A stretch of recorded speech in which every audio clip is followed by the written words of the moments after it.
ka'annahu wa huwa fardun min jalalatihi fi askarin hina talqahu wa fi hashami. Masya Allah, Masya Allah, Masya Allah. Bismillahirrahmanirrahim. Kita teruskan 3 bait ke depan ya. Bismillahirrahmanirrahim. Ka'annahu wa huwa fardun fi jalalatihi fi askarin hina talqahu wa fi hashami. Di sini beliau menggambarkan Rasulullah itu kewibawaannya seperti apa.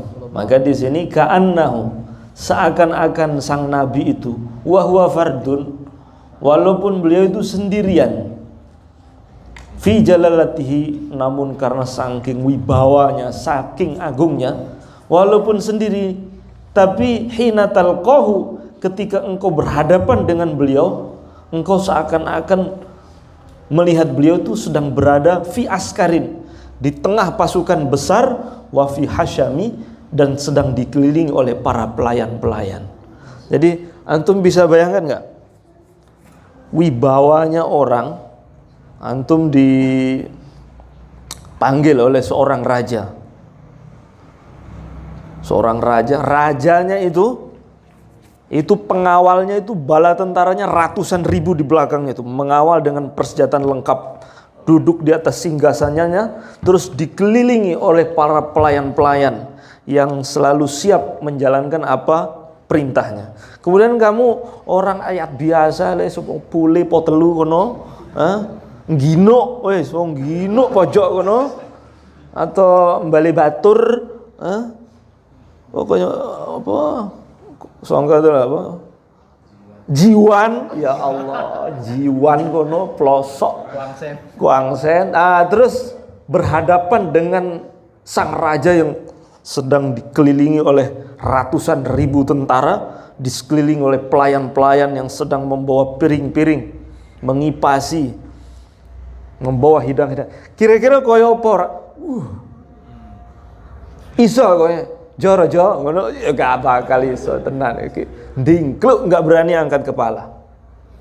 Lah Rasulullah sallallahu alaihi wasallam ini saking wibawanya, kalau orang ketemu dengan beliau wahwa fardun, walaupun beliau itu sendiri, tapi wibawanya kayak di belakang beliau itu ada pasukan yang menyertai, dan beliau sedang dikelilingi oleh pelayan-pelayan yang siap menunggu perintah dari beliau. Kayak begitu wibawanya. Wibawa beliau itu luar biasa, diberi oleh Allah haibah. Tapi walaupun keadaan beliau wibawanya seperti itu, tidak, dan Rasulullah itu dalam sebuah hadis diberi kewibawaan, orang yang mau datang kepada beliau, mau temu sama beliau, itu diberi rasa takut sebulan perjalanan. Sebulan perjalanan, ya Allah, semana jauh lah ya. Sejauh sebulan perjalanan itu musuh itu sudah gemeter mau dekat itu. Saking wibawanya Rasulullah sallallahu alaihi wasallam itu kepada musuh. Sahabat sendiri itu segan sama Nabi.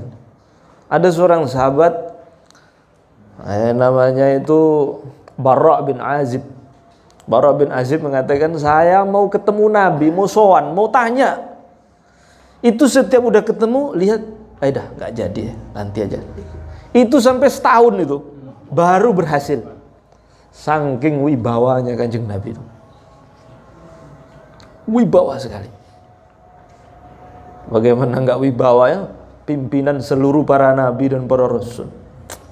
Tapi ajaibnya, walaupun beliau itu memiliki kewibawaan seperti itu, walaupun sendiri tapi wibawanya luar biasa, namun beliau itu sangat lembut. Kalau ketemu anak-anak itu ya diusap kepalanya. Kadang beliau itu kalau bercanda sama cucunya, masya Allah, udah kayak ya walaupun tetap dalam kewibawaannya, tapi biasanya kalau kita bayangkan orang wibawa itu sudah angker begitu ya kan, nggak ada lembutnya sama sekali. Enggak kalau Nabi. Beliau tetap bercanda dengan cucunya. Pernah suatu sekali seorang sahabat bernama Sayyidina Jabir bin Abdullah datang ketemu sama Nabi. Nabi sedang jadi kuda-kudaan. Jadi Sayyidina Husain, Sayyidina Hasan naik ke atas punggungnya. Naik. Maka melihat itu Sayyidina Jabir, Masya Allah, ya Rasulullah engkau sebaik-baik unta, katanya. Wah, berarti ini kalau dua anak ini naik unta, kan sedang main unta-untaan. Yang jadi unta Rasulullah. Maka Sayyidina Jabir mengatakan, engkaulah sebaik-baik unta. Dan Nabi menjawab, dan sebaik-baik penunggangnya adalah kedua cucuku ini. Kadang itu Sayyidina Hasan Husain tuh diadu, gelut-gelut gitu. Diadu lah gitu, sparring gitu, diadu. Maka Nabi SAW bersabda, ayo Hasan, ayo Hasan. Maka Sayyidah Fatimah tanya kepada Nabi, ya Rasulullah, mengapa engkau jadi supporter Hasan aja, kok Husain enggak? Iya, karena Jibril sedang dukung dia. Ayo Husain, ayo. Jadi dia bercandanya kalau malaikat Jibril hadir. Kui sparring tuh. Jadi di samping kewibawaan yang beliau yang luar biasa, namun beliau itu betul-betul lembut kepada keluarganya, lembut kepada anak-anak. Bahkan tidak ada orang yang memiliki kelembutan melebihi Nabi Shallallahu Alaihi Wasallam. Dan saking tawaduknya, beliau itu kalau duduk, ya, sahabat sedang buat majelis, beliau duduk di belakang. Duduk di belakang gitu. Di mana majelisnya mentok, ya beliau akan duduk di situ. Beliau menjenguk orang-orang yang sakit di kalangan sahabatnya. Kalau ada yang wafat di kalangan sahabat, beliau ikut ngiring jenazah. Beliau duduk sama sahabat-sahabat yang fakir, bahkan budak sekalipun seperti Ammar, Suhaib, Sayyidina Bilal, Sayyidina Khobab. Tapi ajaibnya mereka itu tidak pernah berani ngangkat kepala di hadapan Nabi. Dan Nabi tetap bersama mereka. Bahkan kalau sedang duduk, Nabi tidak pernah berdiri duluan. Sampai sahabat yang berdiri duluan meninggalkan beliau. Dan kalau ada orang yang musafahah dengan beliau, beliau tidak pernah melepas duluan. Mesti yang diselami lepas tarik dulu. Karena beliau sangat lembut. Tapi wibawanya, Masya Allah. Yang digambarkan di sini, walaupun sendiri, namun seakan-akan wibawanya itu seperti orang tengah membawa pasukan besar yang sedang dikelilingi oleh pelayan-pelayan yang banyak sekali. Masya Allah, indah sekali ini. Beliau tersenyum, ya enggak kayak misalnya kalau orang tuh perasaannya sudah jago tuh, keningnya dia dikerut nih. Aku wedi guys balik gitu. Sok wibawa padahal orang. Angker gitu, suaranya ditegas-tegas. Enggak, Nabi tidak begitu. Beliau itu tidak pernah memotong pembicaraan siapapun yang berbicara dengan beliau, didengerin. Sampai saking lembutnya Rasulullah SAW itu, ada orang ibu-ibu bawa kayu bakar, ketemu sama Rasulullah. Kamu yang namanya Muhammad ya? Iya, yang katanya Nabi itu. Ya, bantu dong, ini bawa kayu bakar berat. Digotong sama beliau. Digotong sampai ke rumah. Beliau ketemu orang gila. Kalau gila sih gak usah dilayani ya. Kalau Nabi saking lembutnya ketemu orang gila. Kamu Muhammad ya? Iya. Temani saya jalan. Ditemani sama Nabi. Lihat pohon, lihat apa. Ditemani. Saking lembutnya Rasulullah SAW. Jadi orang itu kalau sempurna ya, jadi sebagai pewarisnya, maka orang itu walaupun kedudukannya tinggi, ya, tidak menghilangkan sifat lembutnya, tidak menghilangkan sikap lembutnya. Ini Masya Allah Rasulullah SAW. Gemeter itu. Ada seorang ada orang kafir, ada orang kafir Quraisy sebelum masuk Islam, namanya itu Umair bin Wahab. Ini saking ganasnya Umair bin Wahab, saking liciknya, julukannya itu Syaitonul Arab, setannya bangsa Arab. Liciknya luar biasa. Saya rasa belum ada yang punya julukan seperti ini ya. Syaitonul Arab julukannya. setannya orang Arab. Ini namanya Amr bin Wahab. Itu ketika perang Badar dia ikut, tapi dia selamat, jago memang.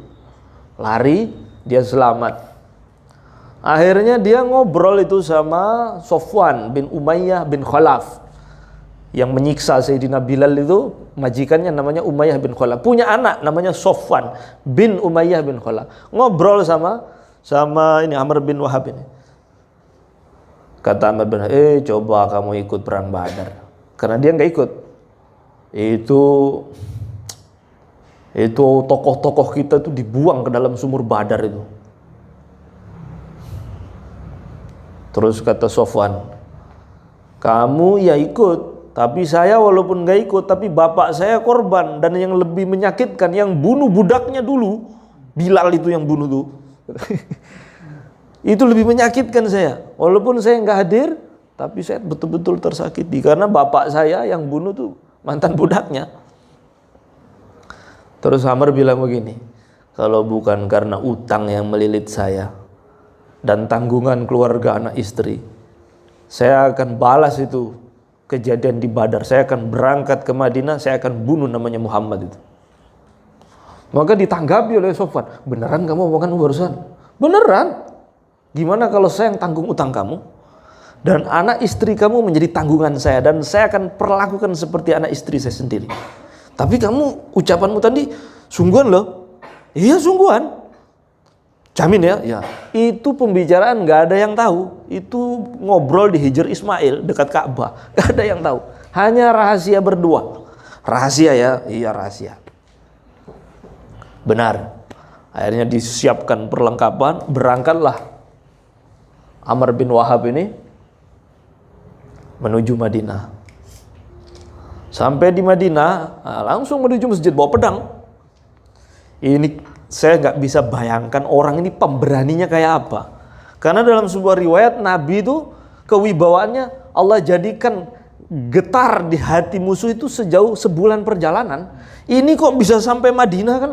Masya Allah, hebat betul orang ini. Pemberani sekali. Nah cuman sayang seribu sayang. Ini ketika dia sampai di depan masjid, itu di depan masjid pas Sayyidina Umar.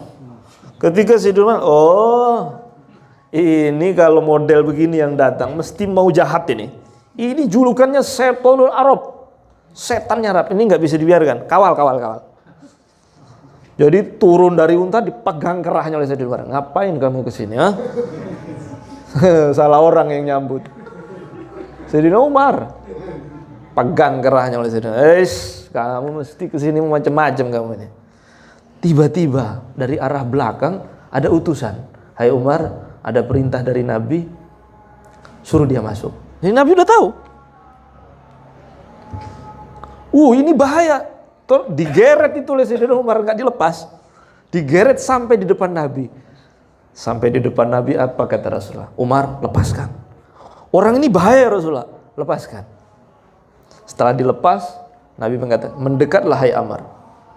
Ketika Amr dekat, Nabi tanya, ada apa kamu kemarin? Itu sudah nggak kuat, ngewel loh sih. Ini si pemberani ini guys, keder langsung. Wibawanya Rasulullah loh. Ngapain kamu sini wahai Amr? Saya kesini mau ngelihat anak saya.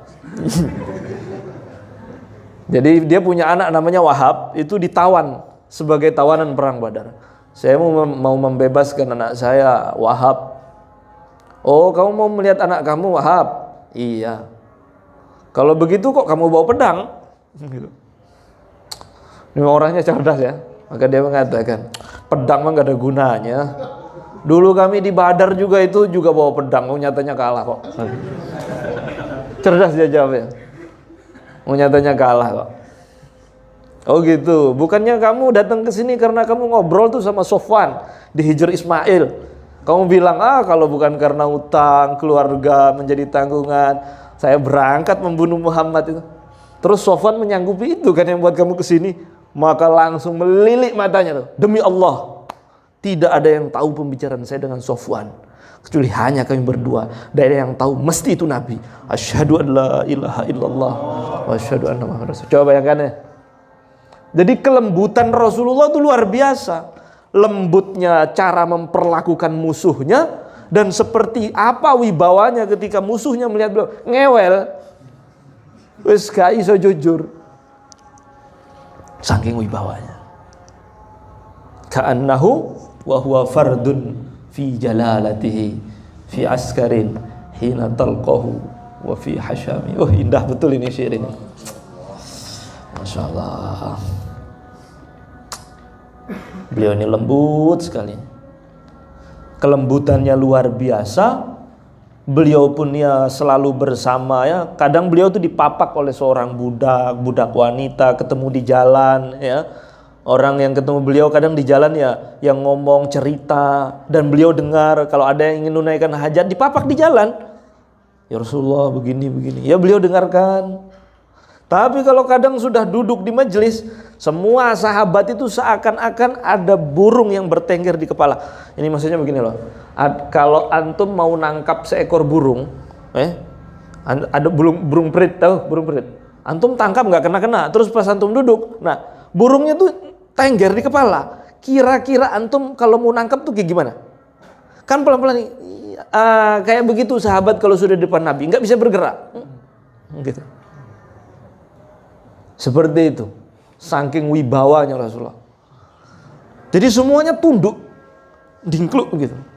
Bahkan sahabat-sahabat yang khusus seperti Amr bin As, Sayyidina Amr bin As itu beliau mengatakan, demi Allah, saya nggak pernah menatap Nabi dengan tatapan penuh, itu nggak pernah. Maka kalau sekarang nih, saya mau menggambarkan kayak apa sosok beliau itu susah, karena memang saya nggak pernah lihat secara penuh, saking wibawanya Rasulullah. Jadi lihat tuh sekali-kali curi-curi pandang, karena nggak bisa ngangkat menatap penuh itu nggak bisa. Dan saking wibawanya kalau beliau meludah, ke kiri gitu, ludah tuh nggak pernah sampai tanah. Semua sahabat langsung berebutan, langsung ditadah, kemudian diusap-usap di wajahnya. Dan liur beliau itu, air ludah beliau itu harum. Dan beliau kalau berwudu, sahabat itu berebutan ngambil air wudunya itu, sampai ada yang mau berantem, bagi dong, gitu. Nanti yang nggak dapet terlambat, habis berebutan air wudhu beliau, nanti yang tangannya masih basah diusap-usap tangannya biar dapat basahnya. Wibawa, dicintai dan lembut. Nah, ini sesuatu yang jarang berkumpul, ya. Sesuatu yang jarang berkumpul itu apa? Ya, wibawa, dicintai sekaligus lembut. Masya Allah, angel gue. Sulit sekali itu. Biasanya kalau sudah wibawa itu kesannya angker, tapi ini indah, ramah, lembut sekali. Ya Allah. Senyum terus beliau itu. Dan kalau tersenyum itu seakan-akan ada pancaran cahaya yang keluar dari celah-celah giginya. Sudah nggak, gimana mau disifati ini? Mentok sudah ya, mentok udah, nggak bisa. Kalau mau lihat yang sesungguhnya, ya, ke surga aja. Nanti kita akan ketemu beliau di sana, baru kita melihat, baru beliau itu kita akan saksikan semua apa yang diceritakan oleh Imam Busiri ini hanya secuil dari apa yang kita fahami, ternyata yang belum diceritakan tidak bisa terbayangkan. Wallahu ta'ala alam bishawab. Subhanallah bihamdihi, subhanallah asyhadu an la ilaha illa anta astaghfiruka wa atubu ilaik.